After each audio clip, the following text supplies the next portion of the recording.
Deep in the forested region of the Swabian Jura in southwestern Germany is a group of 6 caves covering an area of 1,142 acres, 462 hectares. At first glance, these caves are nothing special, just another fascinating formation in the vast mountain range of Swabia. But these 6 unassuming caves actually hold an incredible secret. This is one of the oldest known human settlements in Europe, with evidence of habitation dating back at least 33,000 to 43,000 years.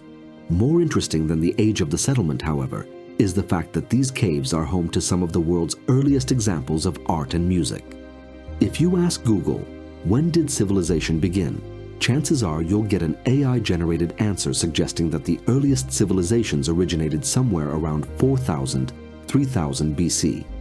Scrolling down to the actual Google results, you'll find more articles supporting this exact notion, that humans created the oldest civilizations no more than 7,000 years ago. Prior to that, everyone relied on their best survival skills to make it to the next day, and that's been the scenario for the last 100,000 years or so. Is that so? Well, not exactly. The strange thing is that many of us have the preconceived notion that humanity has suddenly transformed from hunters and gatherers into a group capable of building cities, but the truth is far more complicated. While sudden leaps in human development, such as the agricultural revolution, have indeed propelled us forward, our development as a civilized species did not happen overnight. It is the result of slow, gradual progress that began millions of years ago. Part of the evidence supporting this is the discoveries made in the caves of the Swabian Jura. But first, where is this place? The Swabian Jura is a mountain range in the state of Baden-Württemberg, located at the edge of southwestern Germany, near the Swiss and French borders. The vast landscape is bounded by the Danube to the south and the Neckar to the northwest. If we head a little further southwest, we find ourselves in the picturesque mountain region of the Black Forest. The 6 caves in question are found in 2 separate valleys about an hour's drive apart. 3 of the caves are in the Lone Valley, the Bocksteinhöhle, the Hohensteinstadel, and the Vogelherd. On the other hand, in the Aach Valley, which lies slightly further southwest, are the other 3, Geissenklösterle, Holle Fels, and Sirgensteinhöhle. The Swabian Jura has been continuously inhabited by people for thousands of years. This occurred even though the land was not very suitable for large-scale settlements due to the lack of water and the poor quality of the soil. At some time in the 1st and 3rd centuries AD, the territory was even technically part of the Roman Empire, this region south of the borders being called Limes. Surprisingly, this is one of the areas where evidence of early human settlement has been found in Europe, with some artifacts dating back at least 33,000 to 43,000 years. The Ice Age was undoubtedly one of the worst possible ages in which man could have been born. With infinitesimally cold temperatures, scarce resources, and predators roaming as far as the eye could see, prehistoric humans had to take advantage of their environment to survive. Caves, natural rock shelters, hills and mountains were the ideal places for shelter. While some preferred to live in shallow rock shelters located directly on cliffs and mountains, others sought shelter in deeper caves. These were safer because they provided better protection from the harsh climate and allowed one to stay for longer periods of time in them. Since the 1860s, the caves of the Swabian Jura have attracted academics interested in exploring them. In fact, numerous prehistoric artifacts have been discovered there, some of which challenge everything we know about our past. In the late 19th and early 20th centuries, excavations in these caves continued. As you can guess, Germany at that time was not a particularly attractive destination for tourists. Nevertheless, historians and archaeologists flocked to the caves to continue excavations until they were forced to stop with the outbreak of World War II. But most artifacts discovered before the war represent only fragments and scattered parts of other finds. The excavations have resumed after more than 2 decades.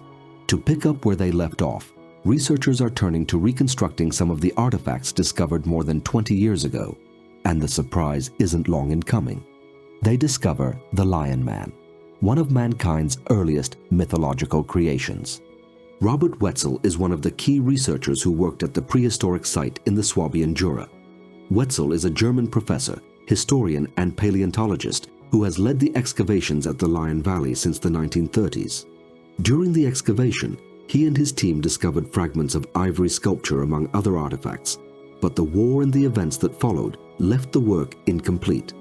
The statue, which was still fragmentary at the time, was even almost forgotten in the Ulm Museum until another archaeologist named Joachim Hahn began an inventory.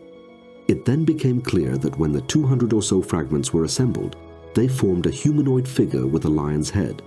Called the Lion Man, or the Lowenmensch figurine, it is exactly what you imagine it to be: a statuette of a humanoid figure standing upright with a head that looks like a cave lion, standing about 30 centimeters tall, 1 foot, and about 5 centimeters wide, about 2 inches.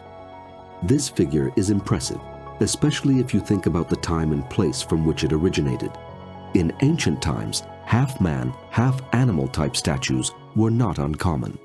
From the giant sphinx in ancient Egypt to the centaurs and satyrs of Greek mythology, almost every culture around the world has created works of art with such hybrid figures. In fact, even today, we are still creating them. But what makes the man-love figure special is that it was made 40,000 years ago, a time when people should have been more worried about raging avalanches or saber-toothed tigers ready to bite their heads off than about creating a strange but truly impressive and highly detailed work of art. In that sense, this is the oldest figurative statue depicting what appears to be a mythological image. Its discovery proves that even this far in the past, people already possessed a talent for creativity and imagination. Impressive, isn't it? As a matter of fact, scientists are still debating whether the statue really represents a man-lion, or perhaps it was an artistic interpretation of humans in general. Still, if you look at it, the first thing you'll notice is that it possesses an unmistakably made feline head. The pronounced snout and large pointed ears are definitely reminiscent of the cave lion. Although the figure's arms look human as she is standing upright, you can see several parallel lines carved on the arms resembling fur. Archaeologists are also unsure if it is accurate to call it a man-lion. Some experts suggest that the figurine may instead depict a lioness. Unlike African lions, where males have manes that distinguish them from females, cave lions have no such distinguishing features. Furthermore, no one has been able to objectively determine its genitalia. Thus, the debate about the sex of the man-lion continues to this day, despite the numerous restorations made to the statuette. But the big question is, why would anyone create something so amazing and imaginative when most artwork of the time was strictly realistic? There are two main theories as to the purpose of the statue. One is that the man-lion may represent a deity, and the statue was used as a shamanic tool. The second is that the figure was an important symbol in that community, serving as a tool to unite the group. Whichever is true, or even if none of the above is, the discovery of the statue changed the way most of us perceive our ancestors. They may have been much more sophisticated and advanced than we are willing to admit. Speaking of which, did you know that among the amazing finds from the caves of the Swabian Jura is one of the world's oldest musical instruments? At least 3 flutes dating back 35,000 years have been discovered in the Holle Fels cave. 2 of them are fragments of flutes made of ivory. A more complete flute made from the bone of a griffin vulture was also found in the cave, which for a time was thought by some to be the oldest instrument ever found. In 2008, however, it was dethroned by another bone flute that also came from the site in the Swabian Jura, but this time from a different location. It has been confirmed that a flute fragment from the Geisenklosterle cave was made at least 42,000 years ago. So far, the flutes discovered in the Swabian Jura are some of the oldest examples of musical instruments in the world. Although music developed simultaneously in different places on the planet, the flutes found here are not only some of the earliest, but were also advanced for their time. Their craftsmanship shows incredible skill, as they are carved with extreme precision from very hard materials. The discovery of these bone flutes from the period of the Aurignacian culture only proves that humans had artistic and musical abilities even in the distant past. Like the man-lion statuette, however, no one is sure whether the flutes served simply as instruments of entertainment or had religious and social significance. When it comes to symbolic artifacts from the prehistoric era, perhaps few are as remarkable as the Venus figurines. One of the most famous statuettes from this period is the Venus of Willendorf. The Venus statuette is known for its detailed but exaggerated depiction of female forms such as the abdomen, breasts, and private parts. Although it is not yet entirely clear why they were created, it is assumed that the figurines served religious or ritual purposes related to health and fertility. Others believe that these statues may have symbolized the mother goddess or were simply artistic creations.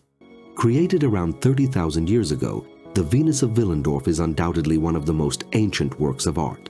But is it the oldest? Not at all. It turns out that the oldest, indisputably recognized Venus figurine ever discovered is from, you guessed it, the caves of the Swabian Jura. Named Venus by Holle Fels, this statuette is the earliest known Venus figurine in the world to date. Although there are two older but disputed finds, the Venus of Holle Fels still holds the crown. Well, at least until an even more ancient Venus figurine is discovered. The caves in the Swabian Jura are a treasure trove of prehistoric artifacts. In fact, many more artifacts have been found there than we could include in this video, so if you have time, look them up. The discoveries found in these caves prove that we know so little about our past. That's why in this channel, we keep exploring the finds and the secret signs left by our ancestors. Just like the amateur explorer who deciphered mysterious Ice Age drawings over 20,000 years old.